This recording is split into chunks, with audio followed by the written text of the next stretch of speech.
Bonjour à tous, c'est Chasseresse, merci beaucoup d'avoir cliqué sur cette vidéo.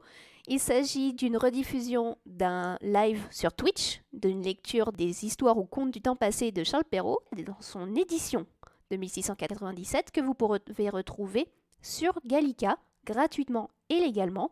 Et vous pouvez trouver bien sûr le lien du téléchargement dans la description de cette vidéo. Après la lecture du conte, vous retrouverez une petite discussion avec le chat. Le chat n'apparaît pas, mais il y a eu quelques discussions et quelques opinions, notamment sur le rôle du personnage de la reine ogresse et également à propos des 7 dons des 7 fées. Cette série de vidéos est faite justement pour échanger les savoirs, échanger des théories et des analyses. Bon visionnage ou bonne écoute!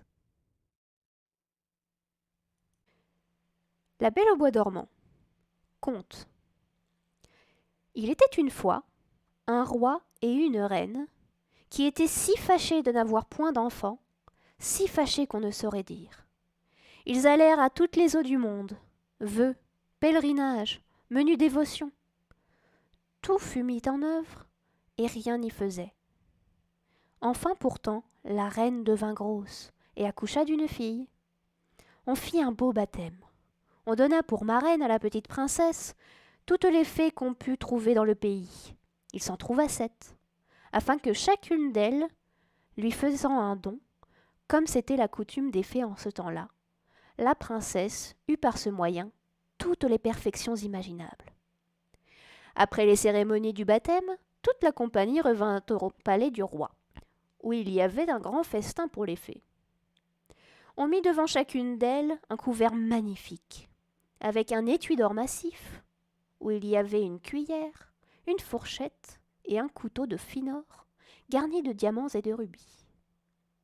Mais comme chacun prenait sa place à table, on vit entrer une vieille fée qu'on n'avait point priée, parce qu'il y avait plus de 50 ans qu'elle n'était sortie d'une tour, et qu'on la croyait morte ou enchantée. Le roi lui fit donner un convert, mais il n'y eut pas moyen de lui donner un étui d'or massif, comme les autres, parce que l'on n'en avait fait faire que 7 pour les 7 fées.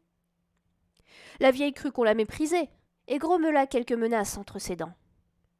Une des jeunes fées qui se trouva auprès d'elle l'entendit, et jugeant qu'elle pourrait donner quelque fâcheux don à la petite princesse, alla, dès qu'on fut sorti de table, se cacher derrière la tapisserie, afin de parler de la dernière, et de pouvoir réparer autant qu'il lui serait possible le mal que la vieille aurait fait.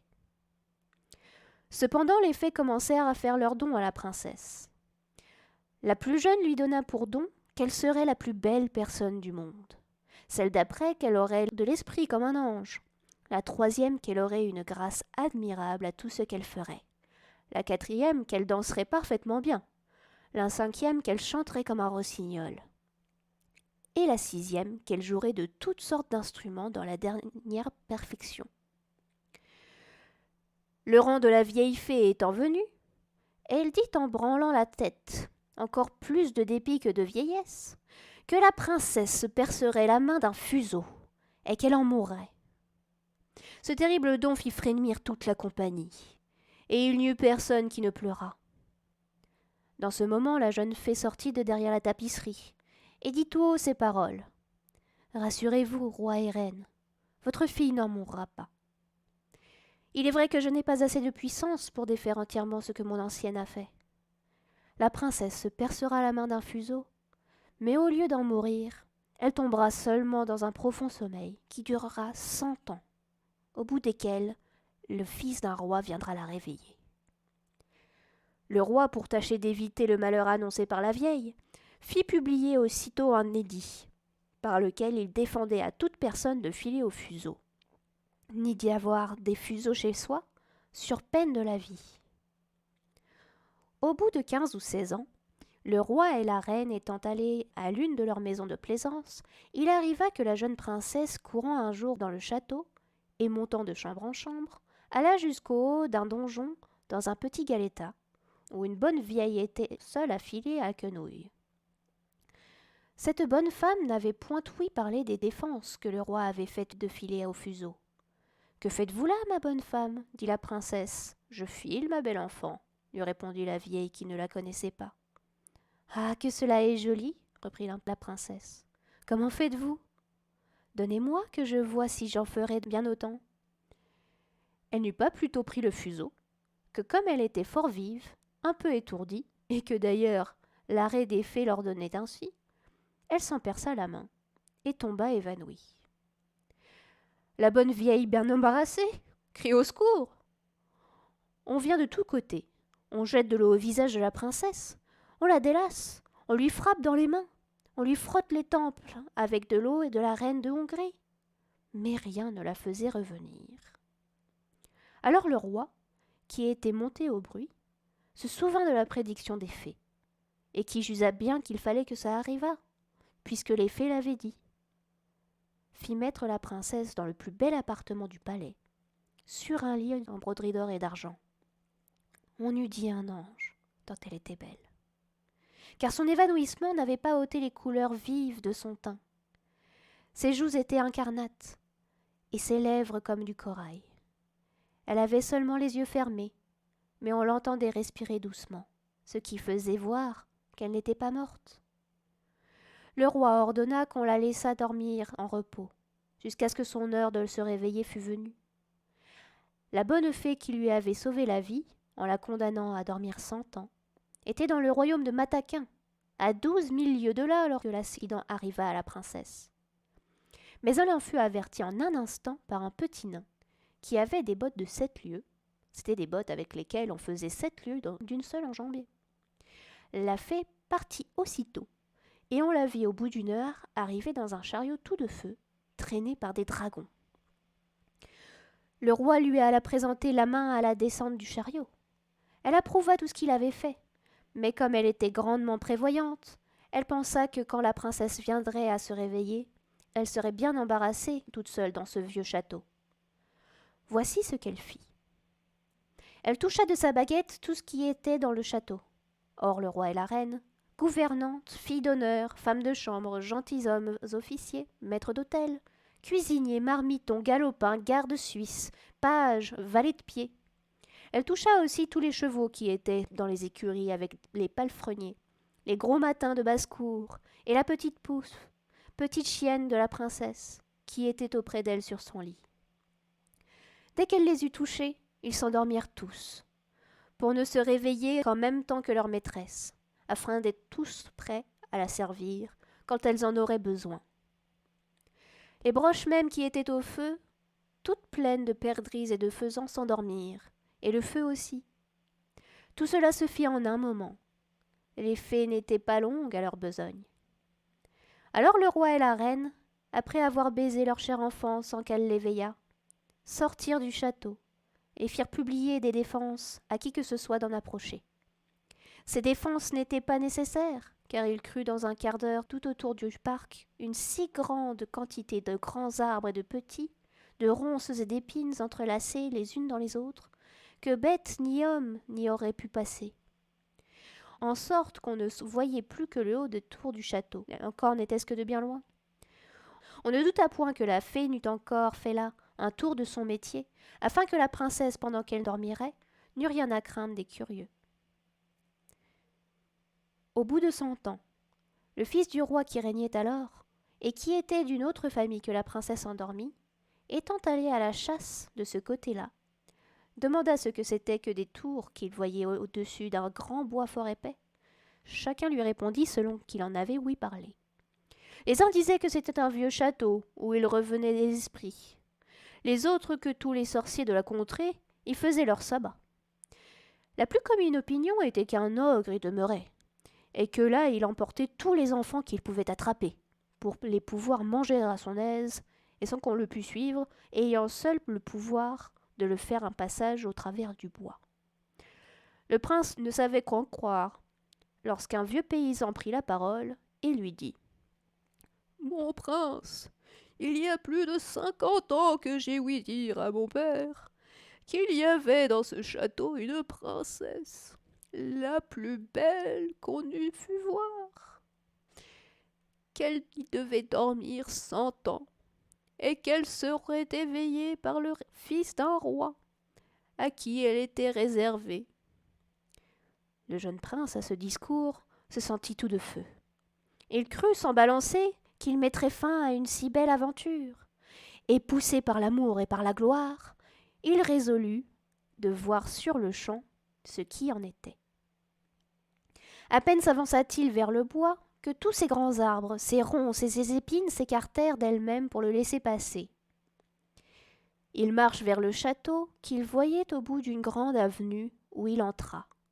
Et ce qui le surprit un peu, il vit que personne de ces gens ne l'avait pu suivre, parce que les arbres s'étaient rapprochés dès qu'il avait été passé. Il ne laissa pas de continuer son chemin. Un prince jeune et amoureux est toujours vaillant. Il entra dans une grande avant-cour, où tout ce qu'il vit d'abord était capable de le glacer de crainte. C'était un silence affreux. L'image de la mort s'y présentait partout, et ce n'étaient que des corps étendus d'hommes et d'animaux qui paraissaient morts. Il reconnut pourtant bien au nez bourgeonné, à la face vermeille des Suisses, qu'ils n'étaient qu'endormis, et leur tasse où il y avait encore quelques gouttes de vin montrait assez qu'ils s'étaient endormis en buvant. Il passe une grande cour pavée de marbre, il monte l'escalier, il entre dans la salle des gardes qui étaient rangés en haie, la carabine sur l'épaule, et ronflant de leur mieux. Il traverse plusieurs chambres pleines de gentilshommes et de dames, dormant tous, les uns debout, les autres assis.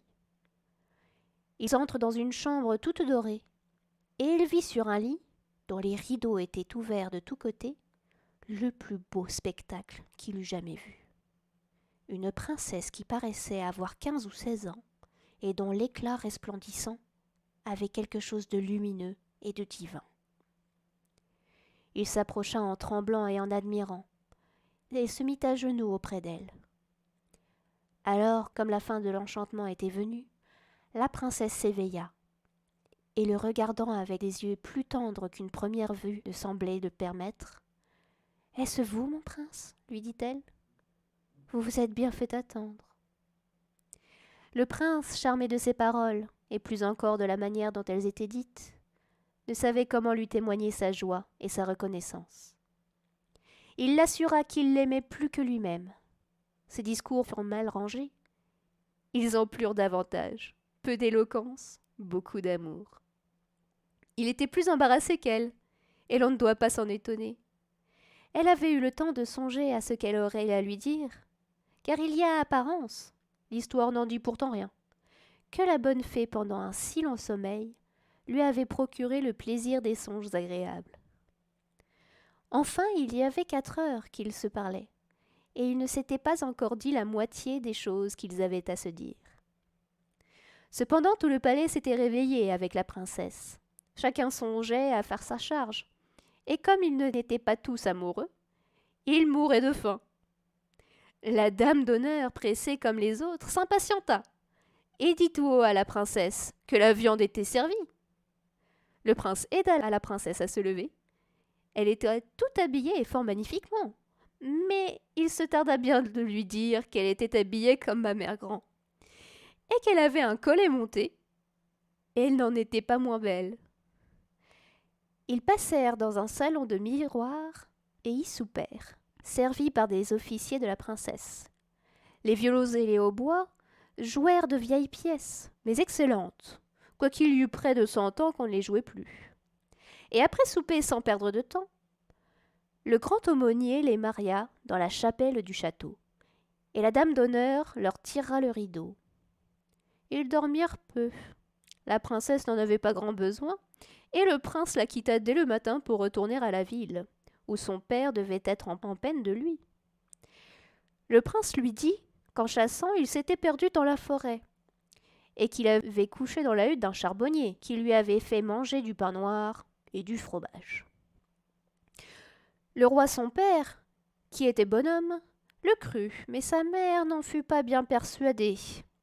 Et voyant qu'il allait presque tous les jours à la chasse, et qu'il avait toujours une raison en main pour s'excuser, quand il avait couché 2 ou 3 nuits dehors, elle ne douta plus qu'il n'y eût quelque amourette.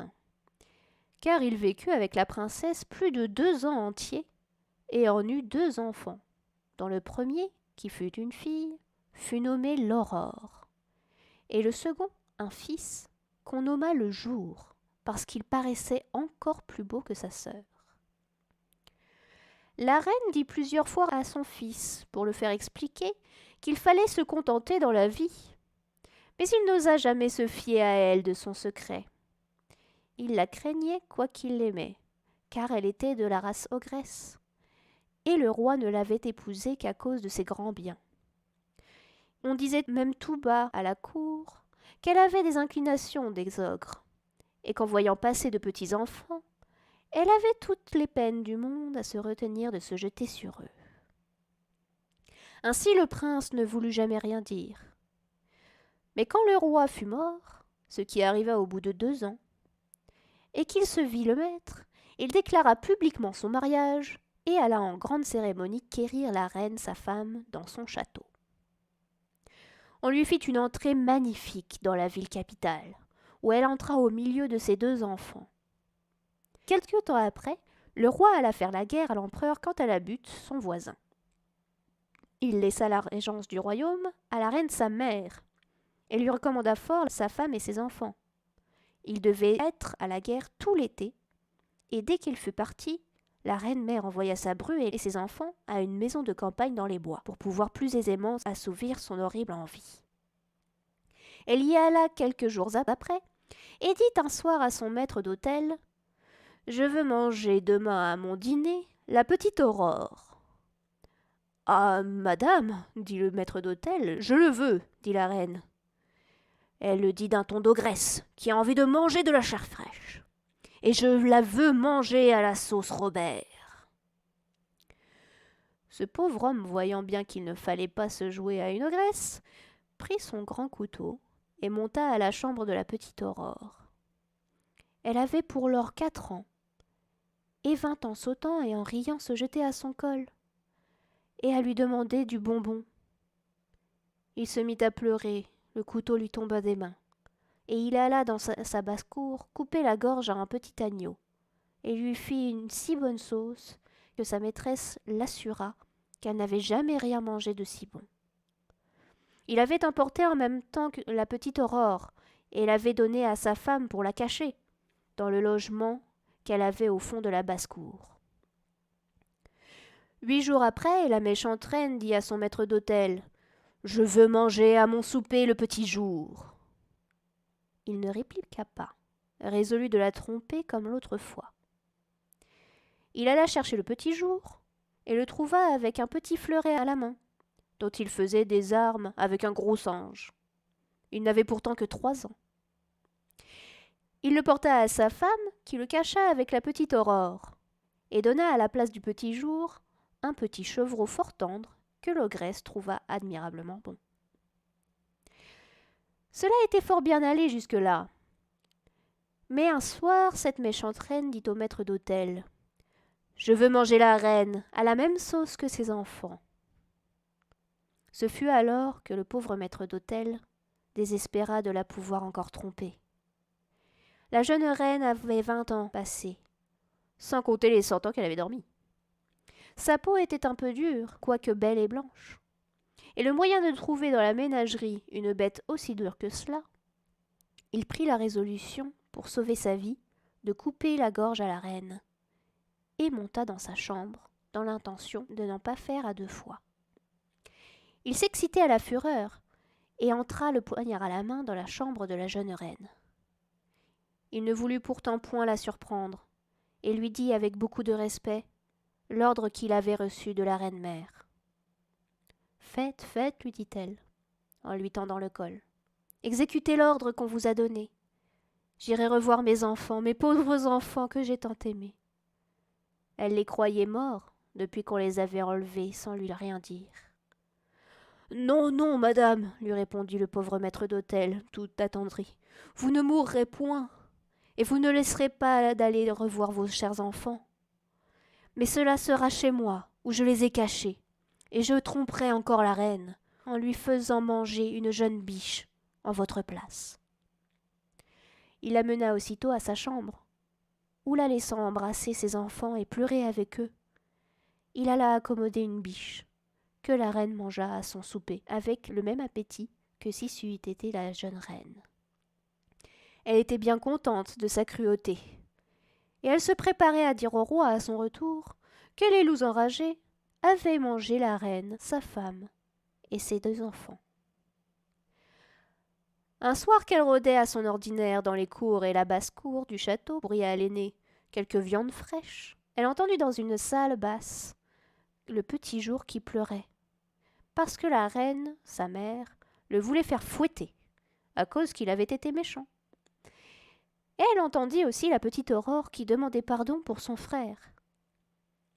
L'ogresse reconnut la voix de la reine et de ses enfants, et furieuse d'avoir été trompée, elle commande dès le lendemain, au matin, avec une voix épouvantable, qui faisait trembler tout le monde, qu'on apporta au milieu de la cour une grande cuve, qu'elle fit remplir de crapauds, de vipères, de couleuvres et de serpents, pour y faire jeter la reine et ses enfants, et le maître d'hôtel, sa femme et sa servante.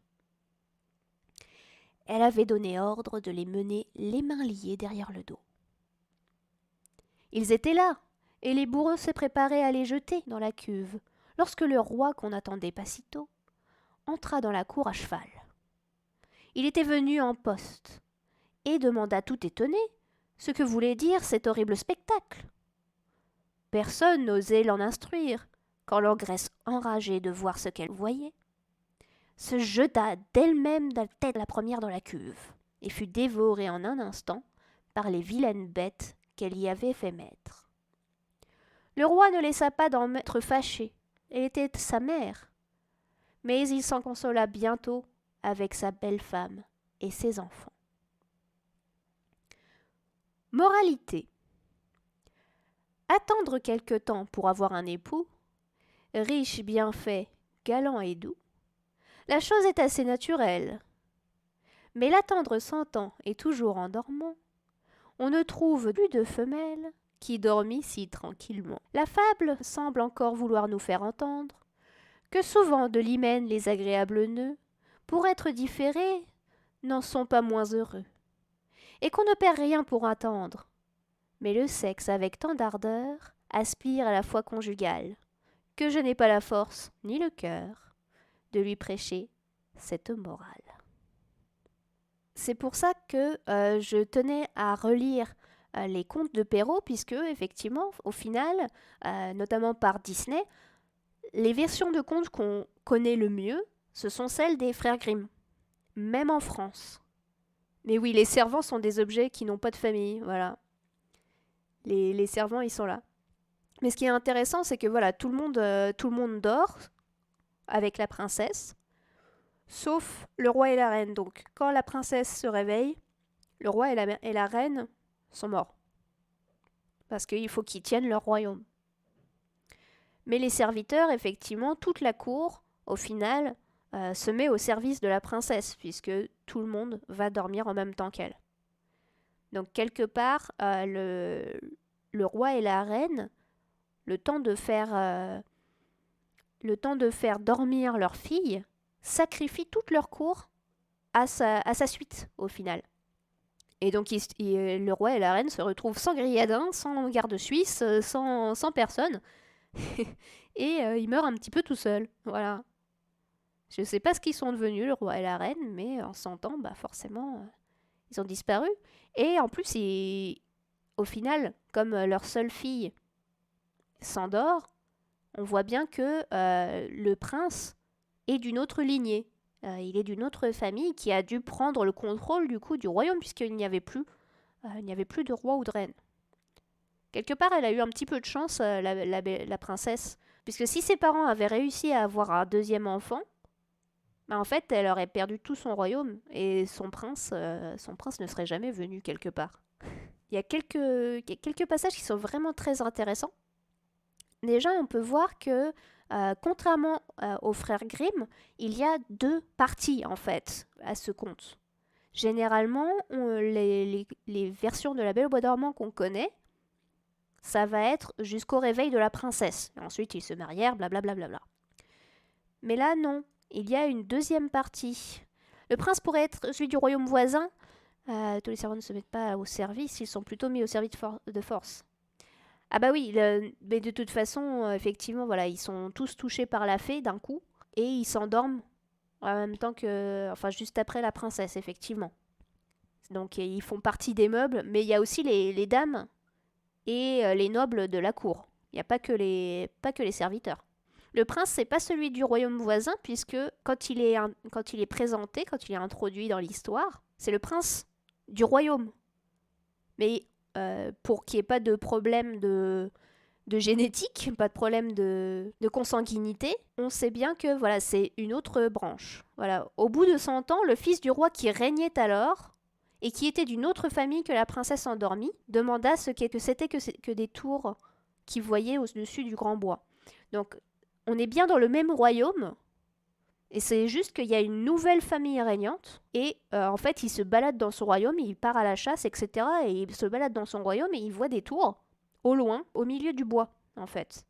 Donc il y a bien une autre branche, si ce n'est la même famille ou une famille cousine, il y a une autre famille qui règne, mais c'est toujours le même royaume. Mais on est 100 ans plus tard. Donc il s'est passé entre 3 et 5 générations au final. Donc ce qui est bien, c'est que la princesse, au final, a regagné son propre royaume, le contrôle de son propre royaume.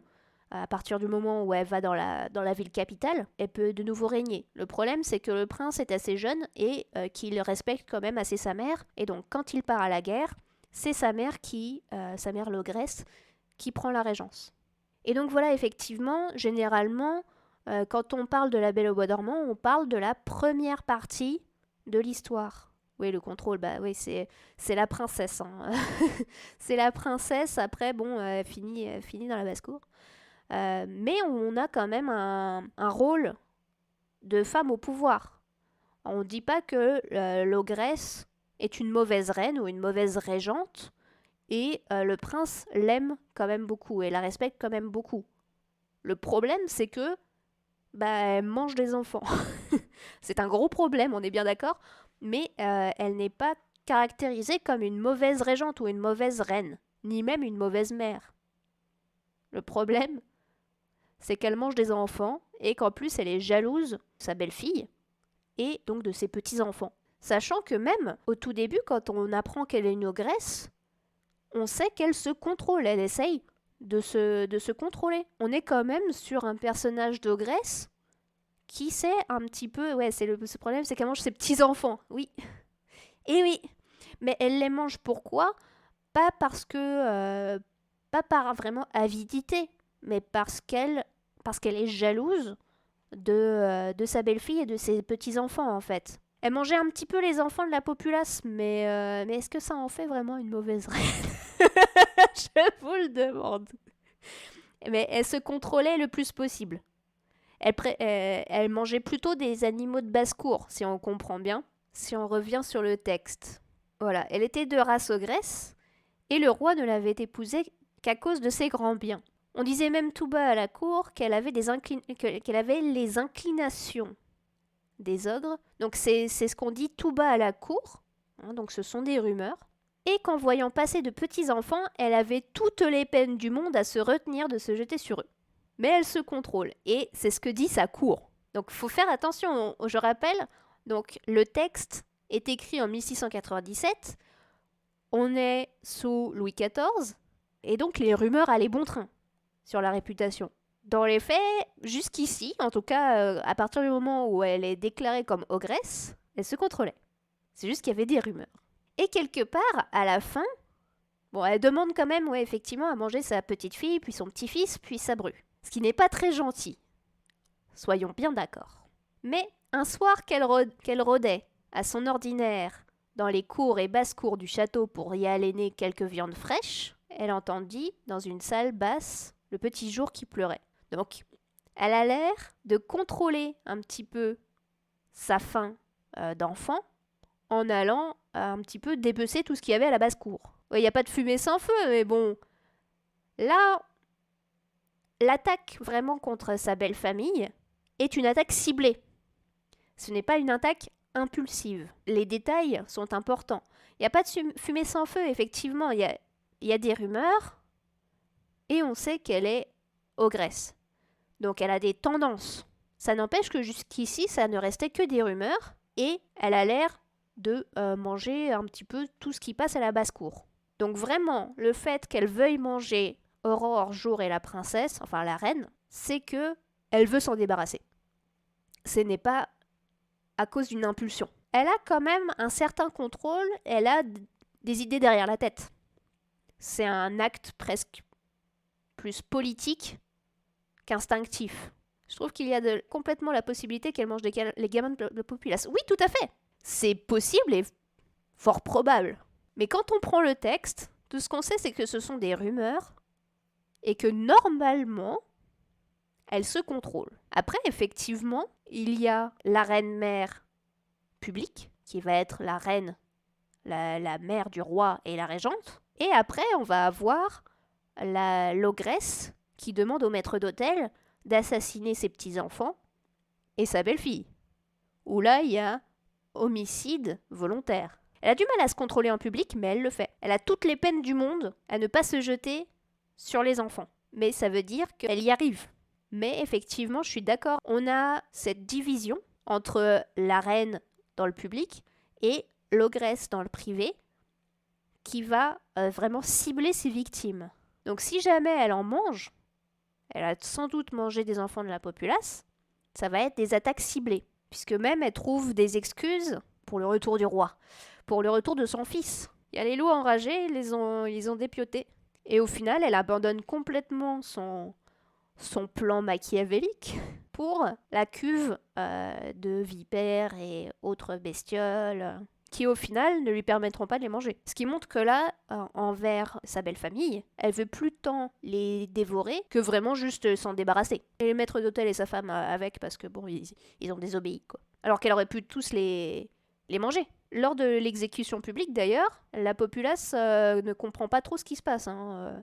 Ils osent pas trop expliquer au roi qui revient ce qui se passe, mais personne ne va à l'encontre de la régente. Donc l'ogresse, est-ce que ça va pas être au niveau plus de sa jalousie? Et pourquoi d'ailleurs? Est-ce que c'est par sa condition d'ogresse qu'elle commence d'ailleurs par cibler les enfants, notamment Aurore, qui avait 4 ans, et ensuite Jour, 3 ans, puis leur mère? Si elle est ogresse, pourquoi manger la mère? Si ce n'est pour se débarrasser d'une concurrente. Parce que la princesse ne pense même pas que c'est la reine-mère qui a mangé les enfants. Elle pense juste qu'on les lui a enlevés. Et c'est horrible d'ailleurs. Elle n'a pas l'air de faire grand-chose pour retrouver ses enfants. Non, effectivement, la reine, la belle au bois dormant, puisqu'elle n'est pas nommée, il n'y a que les enfants qui sont nommés avec Aurore et Jour. Mais la reine, effectivement, ne fait pas grand-chose pour retrouver ses enfants. Mais d'ailleurs, on a cette ellipse, en fait, avec le maître d'hôtel qui va sauver, en fait, qui va cacher les enfants chez lui, mais sans en informer la reine. La reine, elle pense tout de suite que, en fait, ses enfants ont été enlevés, qu'elle ne les reverra jamais. Elle est la consort du roi. C'est vrai qu'elle n'envoie même pas une équipe de recherche. Est-ce que c'est pas parce que la reine-mère, est-ce qu'elle aurait quand même pas pensé à commencer son histoire de loup enragé qui enlève les enfants? C'est un enfant puis l'autre. C'est pas les 2 enfants en même temps. T'as d'abord Aurore, puis Jour, mais pas en même temps. Du coup, la première, ça fait bon, tant pis, j'ai perdu ma fille. Et puis le lendemain, j'ai perdu mon fils. Et voilà, c'est ballot. Alors que ce sont les petits princes, et notamment Jour, et le prince héritier, au final. C'est le petit dauphin. Ce qui va un petit peu à l'encontre des dons qu'ont fait les fées à la princesse d'ailleurs. La deuxième fée lui donne qu'elle aurait de l'esprit comme un ange.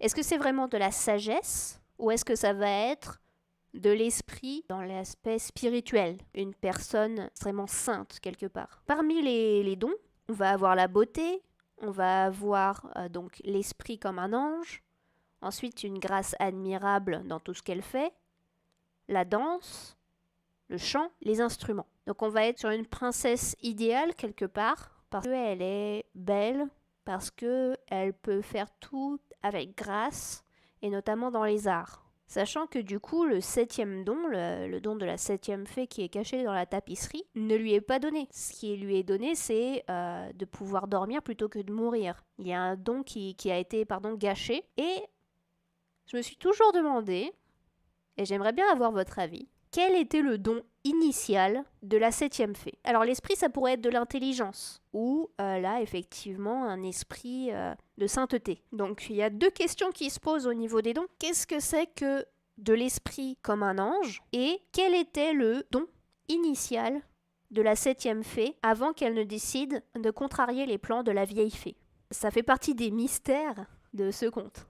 Ce n'est pas féminin. Ce n'est pas féminin d'être intelligente, c'est ça? Enfin, d'après, bien sûr, les critères du XVIIe siècle. La fertilité. Donc, le 7e don, ce serait la fertilité. Intéressant. Intéressant. Après, si on reprend le préambule, donc je rappelle que les histoires et contes du temps passé sont écrits pour Mademoiselle, fille de Monsieur Frère du Roi, donc la nièce de Louis XIV, et qu'elle est elle-même affublée d'un grand esprit. Cependant, mademoiselle, qu'est-ce que disproportion qu'il y ait entre la simplicité de ces récits et les lumières de votre esprit? Si on examine bien ces contes, on verra que je ne suis pas aussi blâmable que je le parais d'abord.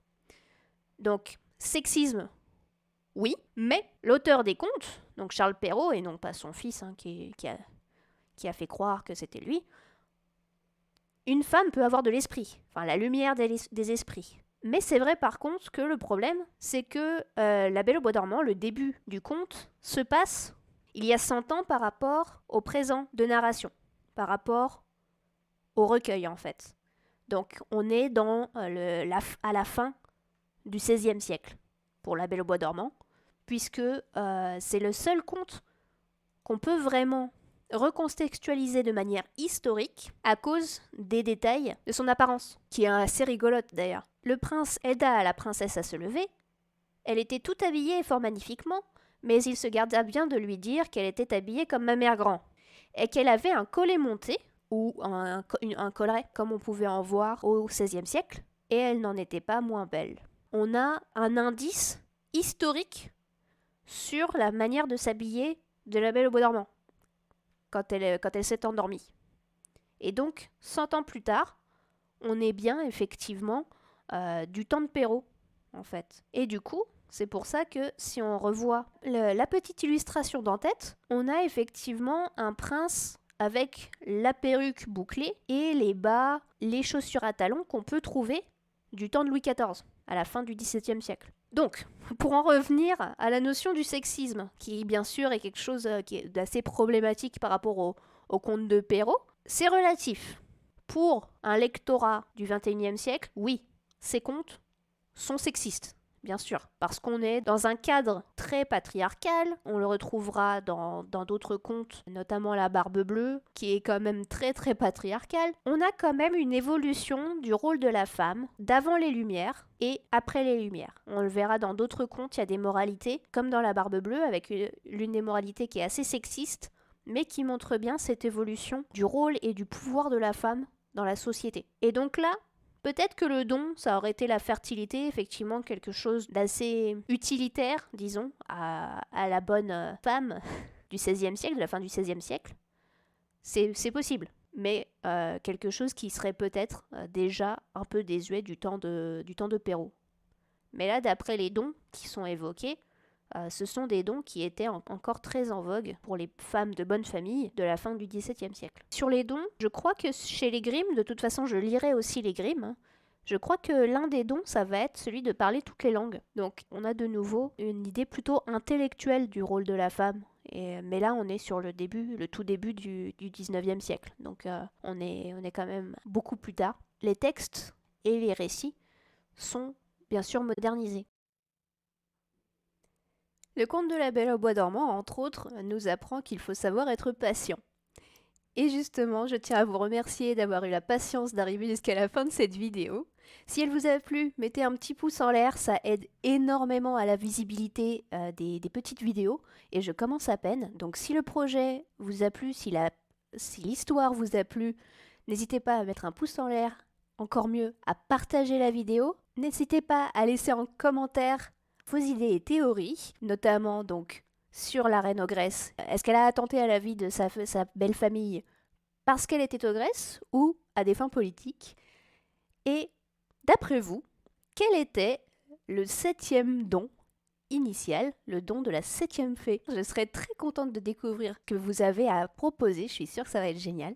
On se retrouve pour de nouvelles histoires. La prochaine, dans ce recueil des histoires et contes du temps passé de Perrault, sera Le Petit Chaperon Rouge, mais vous pourrez les regarder dans l'ordre que vous souhaitez quand il y en aura d'autres. En tout cas, si vous ne voulez pas en rater, abonnez-vous à la chaîne et vous serez sûr de les avoir le plus vite possible.